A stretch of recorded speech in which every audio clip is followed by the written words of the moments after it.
Pinuntahan itong ating pambato dito nga sa kanyang planeta, dito sa Ormoc City, sa isa sa mga kilala o maituturi natin na isa sa mga naging successful na businessman dito nga sa ating bansa. Walang iba kung hindi itong si Boss Toyo o mas kilala dito nga sa kanyang YouTube channel na Philippine Pawn Star. Na alam nga natin na malapit na ang laban nitong ating pambato, former 3 Division World Champion at kasalukuyang hari ng WBO Global Super Bantamweight Champion, nag-iisang angas ng Pinas, Jandrel Cuadro Alas Casimero.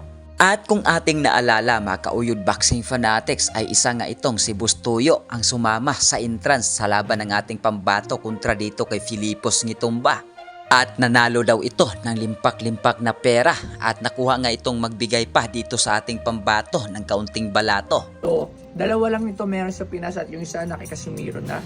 So, ang timbang nito ay 290 grams. Nagkala ko sa'yo. Hindi ka gabot alam. Grabe, may... Pwede ba ipakita? Vlog yan, wag na. Grabe, oh. Sana all! Nag-iba talaga si Boss Toyo, guys. At sa larawan na kumalat ngayon dito nga sa mundo ng social media at sa post ng ating pambato dito nga sa kanilang Facebook page na Cuadro Alas It's My Boy. At may pamagat na caption na "What's up mga kagenggeng and katomtom, Boss Toyo binisita si Cuadro Alas, #Bumbalahos." So sa mga nagtatanong mga kauyod boxing fanatics na kung sasama ba itong si Boss Toyo sa laban ng ating pambato dito nga sa bansang Japan ngayong buwan ng Oktubre, ay wala pa namang binanggit itong Team Casimero at mismong itong si Boss Toyo mga kauyod boxing fanatics, at para sa akin posible naman na sasama ito. At mukhang tibang-tiba na naman itong si Boss Toyo dito nga sa laban ng ating pambato kontra dito kay Yukinori Ogoni ng Japan. So ano ang opinion nyo sa video na ito mga kauyod boxing fanatics, at kung may komento ka, i-comment sa baba ng ating mapupusuan.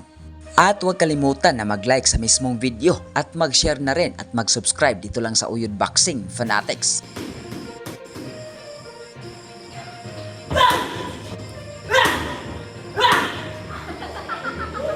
Ano yan? White tumbahay!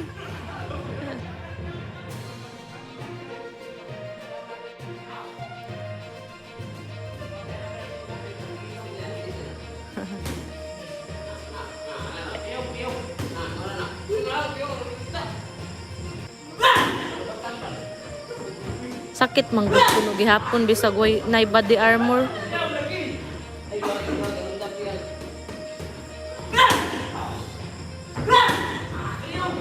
Yo! Cuadro Alas 3-time world champion ng angas ng Pinas, Batang Ormoc, Jandrel Casimero. Guys, kung bago lang kayo sa YouTube channel na to, Uyod Boxing Fanatics, so ano pa hinintay nyo? Mag-subscribe na! Let's go! Alo.